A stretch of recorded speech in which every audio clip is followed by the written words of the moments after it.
Mesdames et messieurs, vous venez de suivre l'échange entre les deux chefs d'État ici. Du lancement des programmes des systèmes de passation des marchés. D'abord, je tiens à vous remercier les amis qui ont jugé bon de me poser leurs questions. Le contexte dans lequel je me retrouve ici, je me retrouve dans un contexte purement électoral.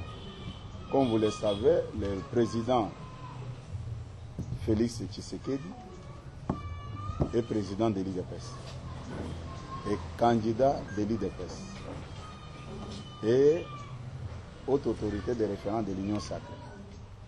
Et moi, comme étant membre du présidium de l'Union sacrée, comme secrétaire général de l'Union sacrée, je me vois obligé d'accompagner le chef de l'État partout où il passe pour battre sa campagne. Je ne vois pas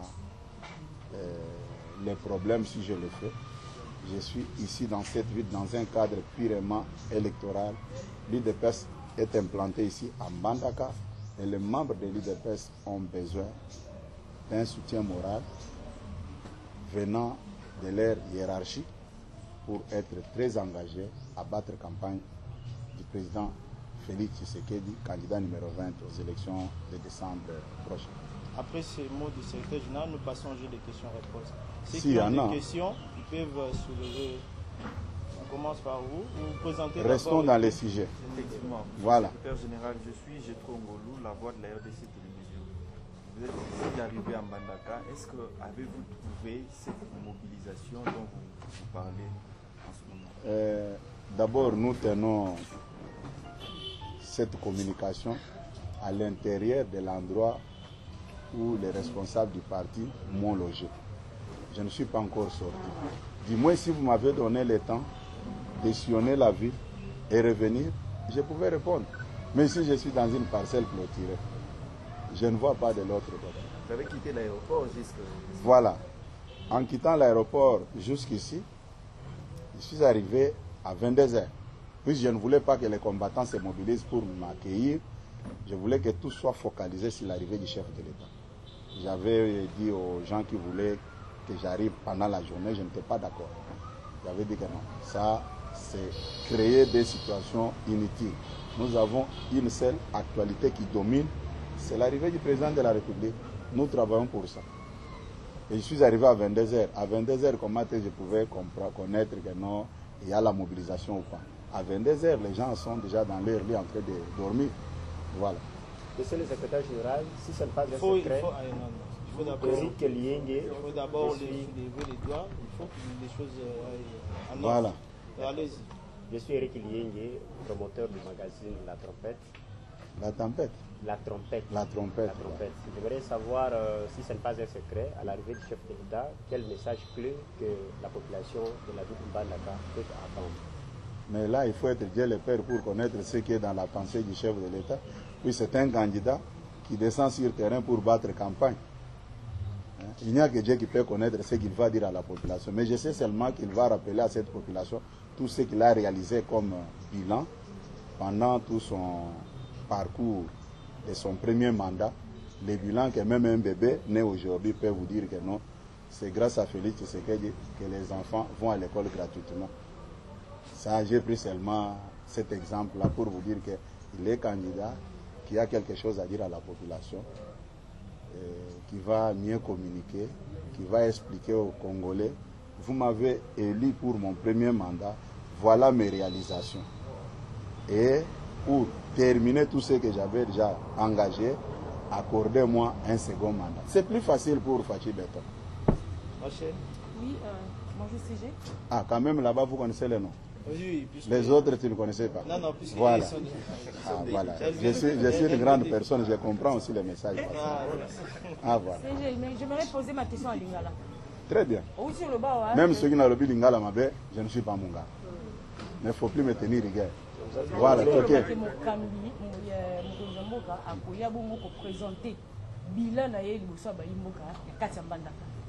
Est-ce que Kinga Malam, na lobi boy, mokonzi azoya et pas bana Mbandaka, kosenga bango, bapesa ye mandat ya mibale, parce que ako rappeler bango que mandat liboso bopesaki nga botala nasaleli bino boye nasaleli bino boye nasaleli bino boye nazwaki exemple moko ya moke à ce qui concerne gratuité de l'enseignement nalobi te kaka koya mpona kopresente bilan non azoya mpona kosolola na bana mbandaka kosenga bango manda ya mibale mais ntango aza kosolola na bango akofaire voir bango makambo ya sasali pendant temps na ye ya règne ntango kobia koya kolakisa bango makambo nini oyo asi asali pendant manda na ye kasi bayimbandaka bakoyeba te ntango asilaki bongo kolia na décembre 2022 basengaki bongo biloko misala basengaki mai basengaki courant lotiliki nde balobaka puis basengaki nzela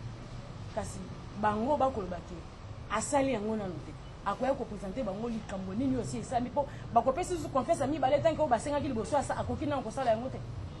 Merci mingi ndeko yo kozwa place ya bana mbandaka te na oyo ngai nayoki kaka ntango naza na lopango bana bandaka baza kogire sur candidat na bango numéro 20 ça peut créer une confusion zela ye moko candidat numéro 20 Félix Tshisekedi soki atelemi liboso ya bana mbandaka nakanisi yo nanga tokozala batémoin tokoyoka te ngai naza porte-parole ya candidat numéro 20 te mais comme secrétaire général na ye nayebi que voilà le pourquoi na ye awa na mbandaka puisque awa na mbandaka bato ayi depese bazali bato ayi depese baza na mbandaka nayebi makambo bazwa koloba ndenge baza kogire mpona candidat na bango hein?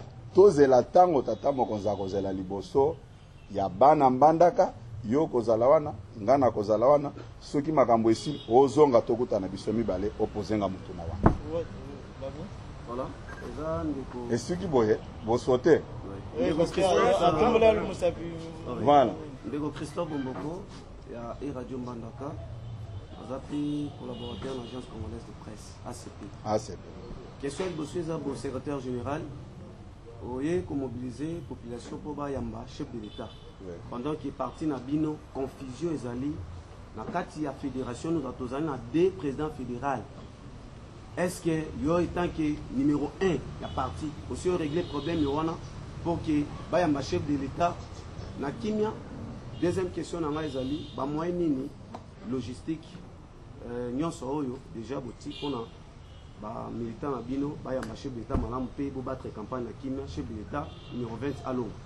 D'ailleurs, nazo remercie nanu pour na idée tindi opposé na mutuna. Boyebi souvent, bateau bazalaka la base, il y a confusion. Et zaka Bino bapanji sango. Bino bapanji sango, bozaka la base, il y a ba confusion et belé. Vous préférez qu'ils à la bongo. Puisque sans polémique, Bino peut évoluer pété. Qu'est-ce que je vais dire par là?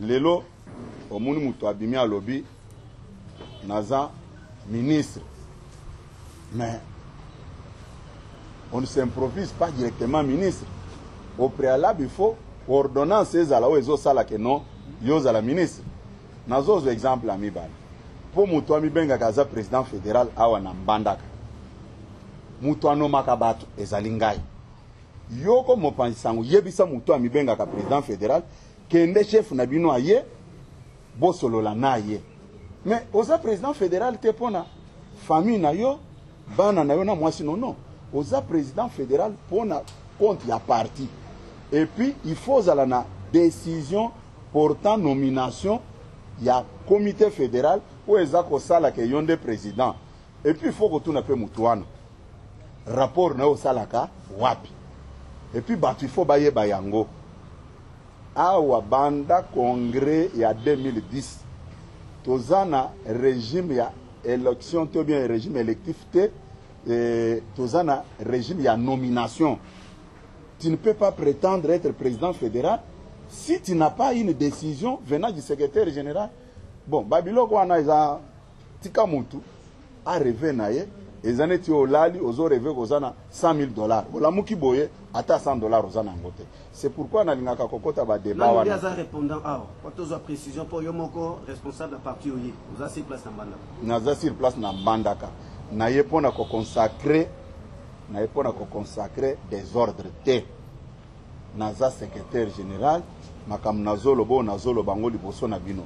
mutu soki ayebisi bino kaza président fédéral apesa bino mukanda oyo eza koateste kaza président fédéral olio banda ko perdre temps na yo même soki amotive alobi kende opose mutuna wana et naza ko répondre yango ke un président fédéral eza mutu oyo aza na décision botangaka mpe bamikanda na biso wana boyeba comment est-ce que le parti fonctionne. Ok? Yo zoloba kaka mpona président fédéral. Yo yokaki na Kinshasa oteke bato musu baza mbenga ba secrétaire généraux. Ba musu baza mbenga ba président de l'IDPS, mais à la fin des comptes esukaki ndenge nini.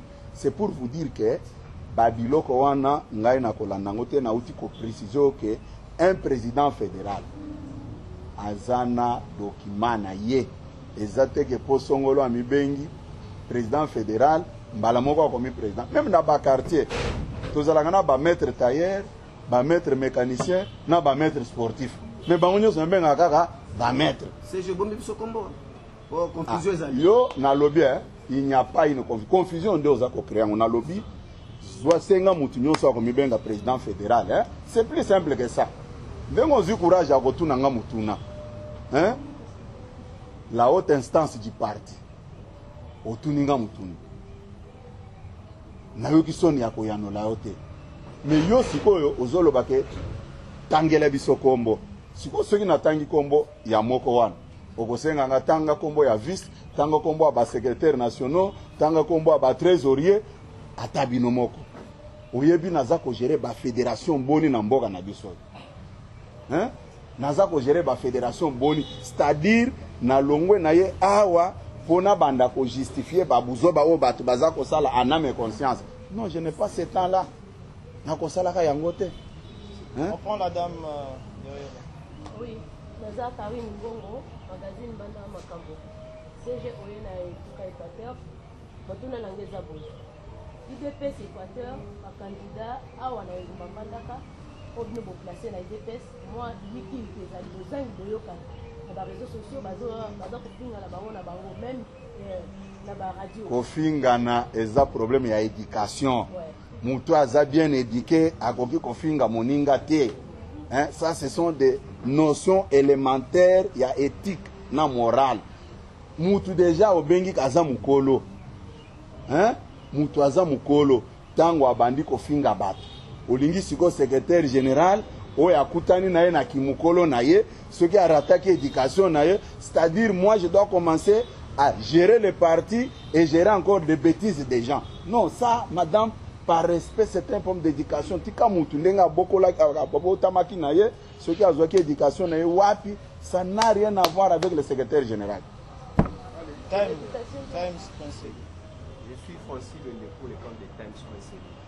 CG Mokuna Langeza par rapport à l'élection législative.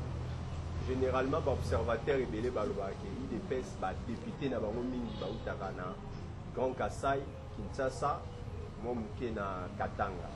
Maintenant, yozali CG actuellement. Quelles sont les stratégies ou les dispositions aujourd'hui pour na ba député ba bimape na ba Grand Bandundu, na ba Kivu, ba concurrencer pe ba province eza ba bastion ya IDPS. Bon, awa ozotu nanga mutuna ya IDPS comme parti de l'opposition ou bien IDPS parti au pouvoir. Un, na koyebi sobo. Lelo parent akokendo komisa mwana na classe. Na kende kotanga na place a mwana te po azwa ou bien azanga.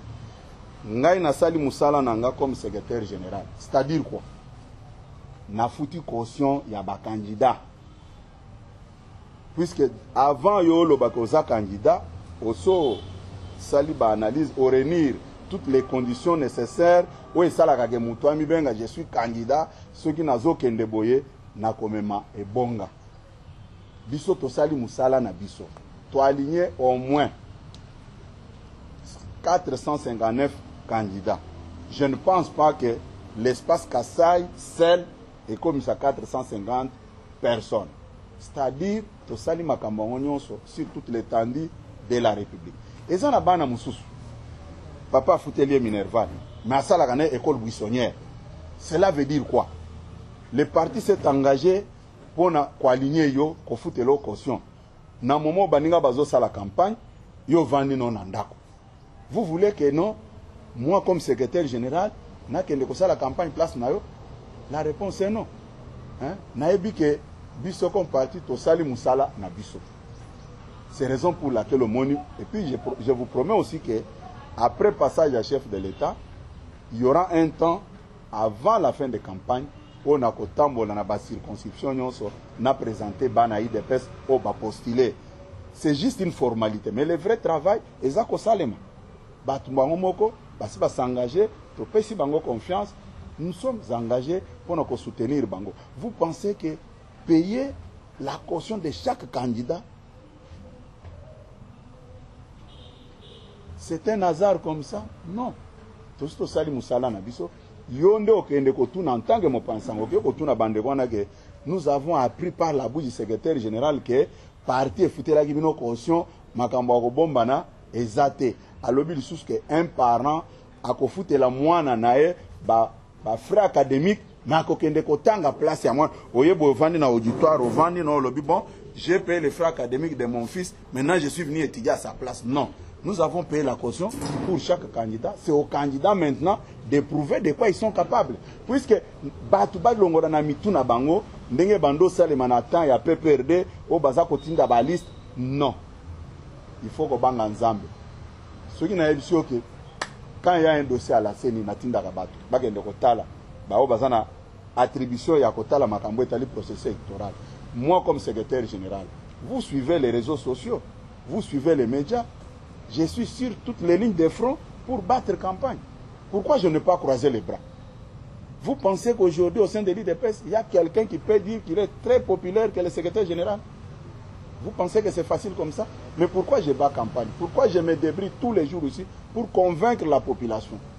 Je pense que Mutuna Nayo, Otuni Malamu, mais par respect, je vous dis que Bisso parti Tosali, Oyo, il fallait Kosala.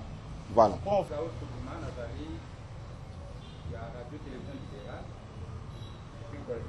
Oui, Oyo qui m'a pas si pour l'accueil.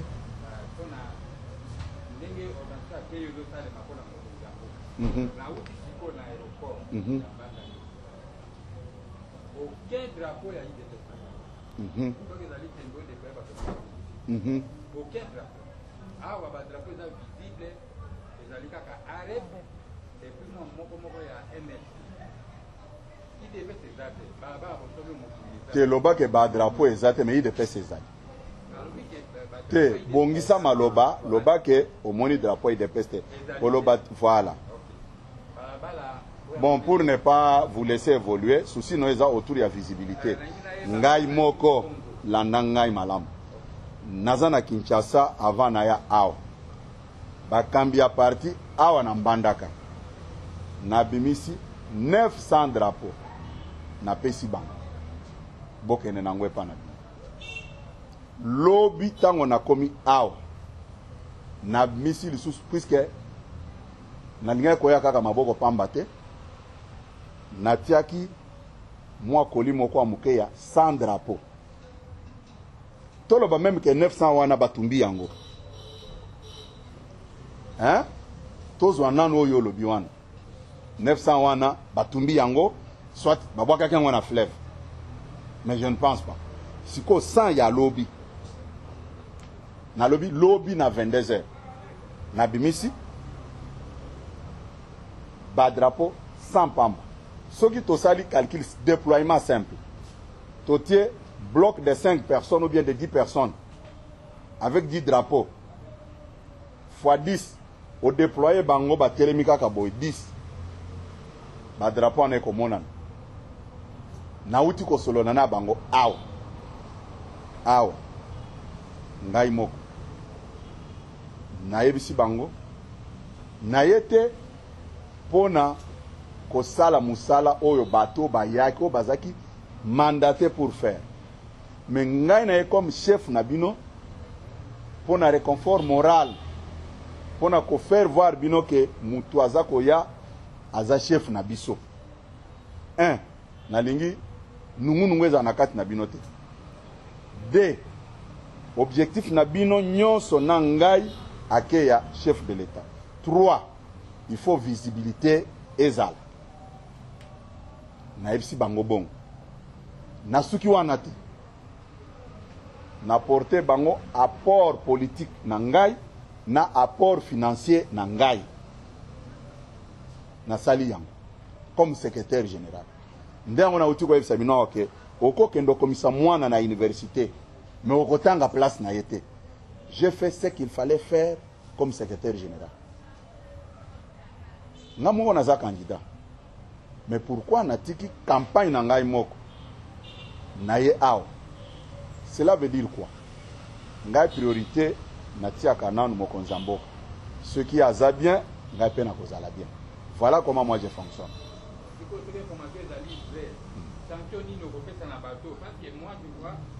Non, la nanga malam naza secrétaire général. Mokonzi mboka zoya. Natie tout na disposition na bango. Ceux qui basalité, lokola chef na bango, na kosala nit. Hein? Tikelanga tan, puisque ngai moko, na ngana bimana ke nan kotala, puisque bato ebele ba comprendre kate. Élection yo eza historique pour nous l'IDPS. J'ai une lourde responsabilité dans tout ce qui se passe ici. En tant que secrétaire général, batu bakozo batu de gauche à droite, c'est bien beau. Mais ce qui est tamboli bien te, même l'équipe de campagne yo baye aw. Bakotu nangaka ke me yo secrétaire général olandela ki makambo na te poani. Ngana yao.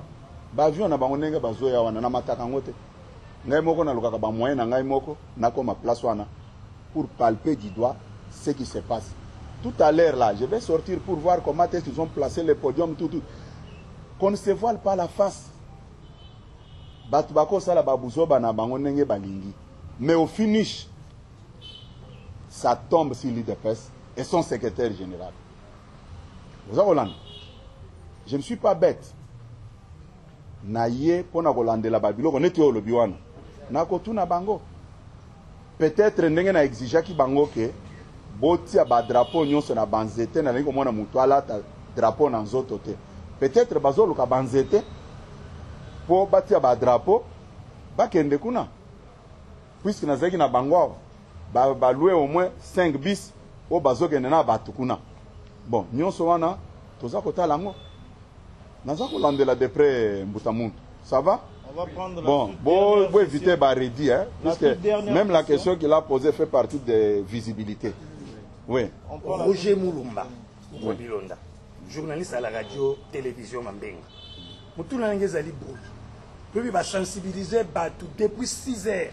Baké un aéroport. Ti baye à place à meeting, ti 20 heures, chef de l'État était. Est-ce que communication est qui m'a la moutée? Na bateau bazako kamba wana yekuna ou bien non nazako yebisa bino boy objectif ya liboso oyo nakosenga na population nyonso eza ya soutenir équipe de campagne oyo mokonzi atia en place puisque mokonzi alinga kotia bato nyonso te et puis muto d'ailleurs mokonzi mboka aza na bato ya campagne ebele chaque candidat député azosala campagne na ye na campagne à Mokonzambo. Et là, je dois être sincère avec vous.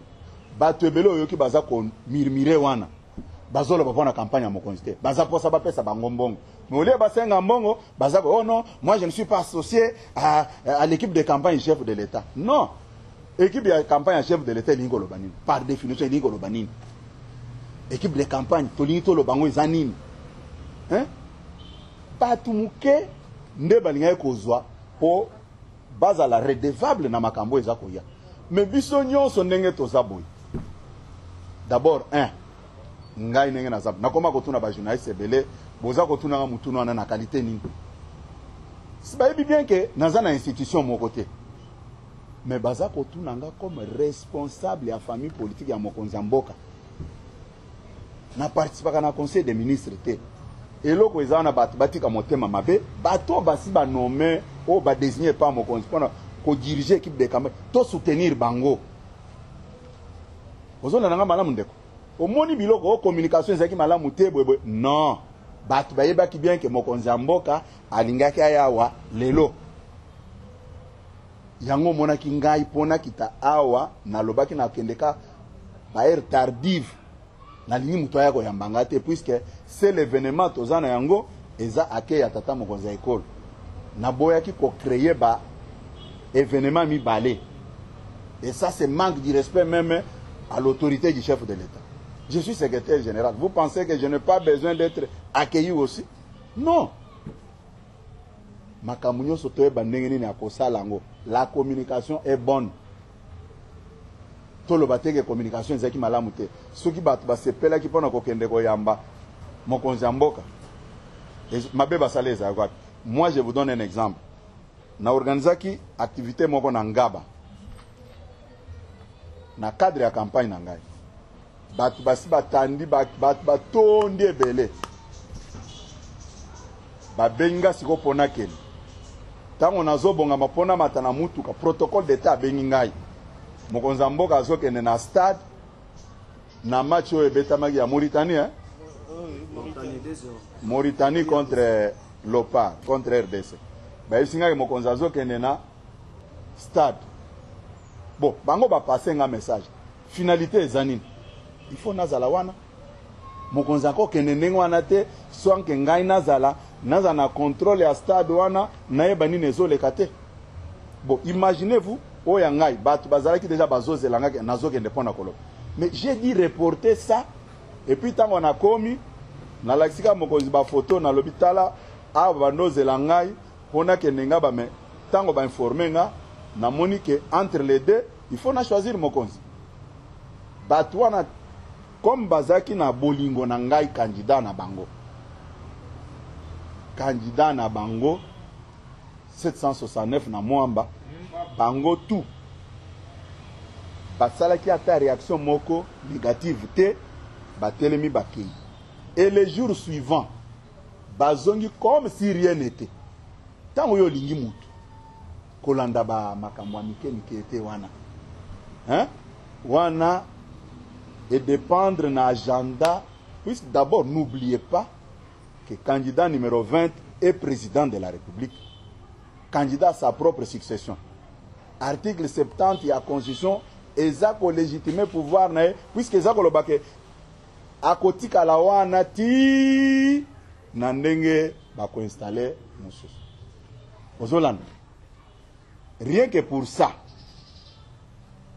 Biso to kosala neti omoni to lakaki bino ke glissement ekozalate.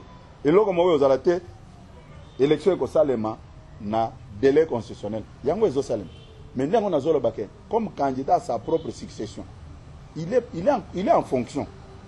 Il faut toyer baka babiloko nyonso wana. Il peut avoir un rendez-vous. Boyebi bando zele na Arusha ken.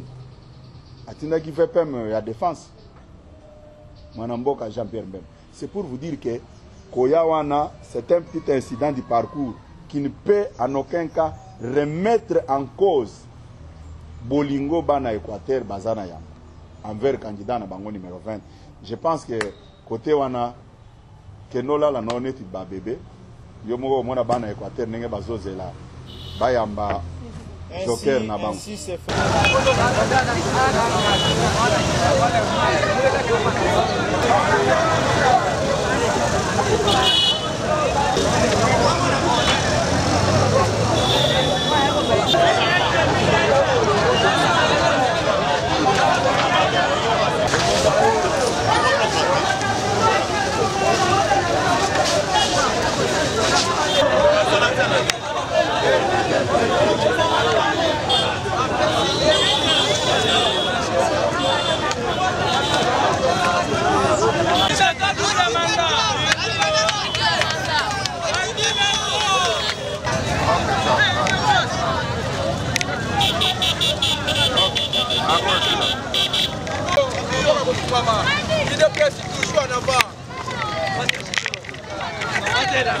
Secrétaire général.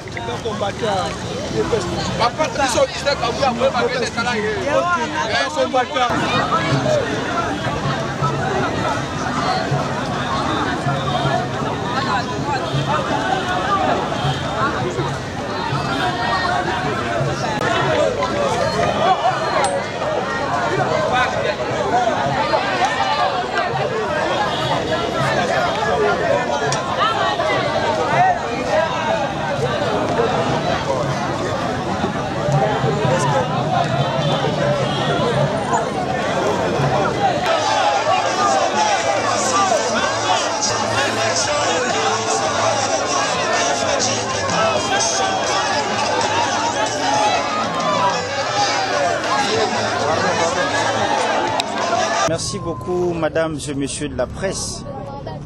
Ce n'est pas un commentaire ni de la chimérique que je le fais, mais c'est une réalité absolue.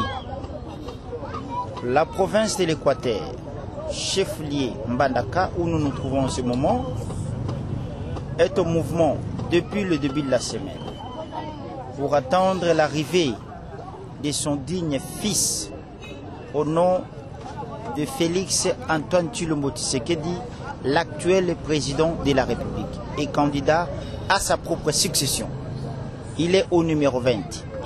Je tiens à rappeler à mes frères et sœurs de la province de l'Équateur et ceux qui vivent en ce moment ici au chef-lieu Mbandaka que nous devrions donner même 98 ou 100% au numéro 20, Félix Antoine Tshilombo Tshisekedi, parce qu'il a exprimé sa bonne volonté, son amour manifeste. Il a dit, j'ai plusieurs provinces, mais je dois aller m'enrôler dans la province de l'Équateur. Donc, là où le chef de l'État a retiré sa carte, il va sentir que le peuple équatorien l'aime beaucoup et le peuple équatorien lui promet de lui donner 98 ou 100%.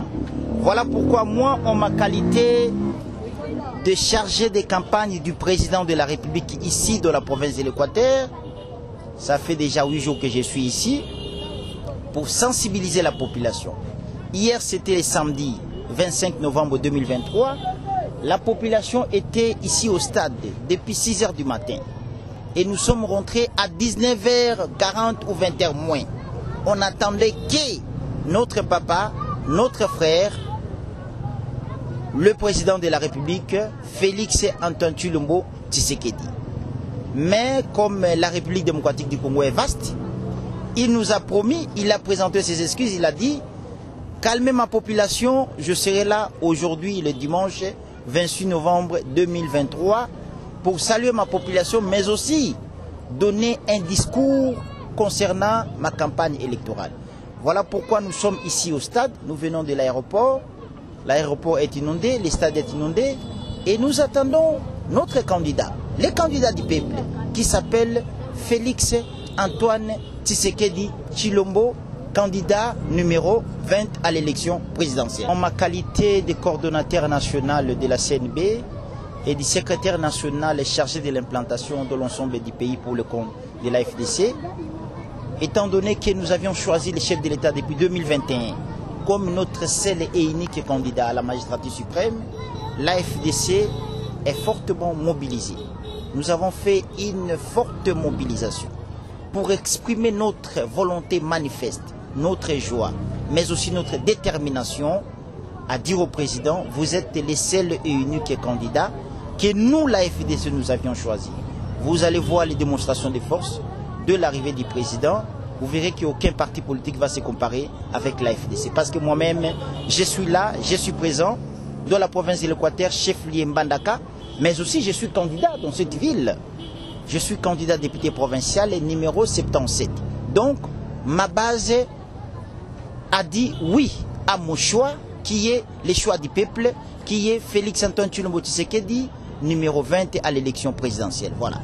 Pour vous informer de l'essentiel de l'actualité en République démocratique du Congo, il vous suffit de vous abonner sur Top 243 News TV, également nous lire sur www.top243news.com.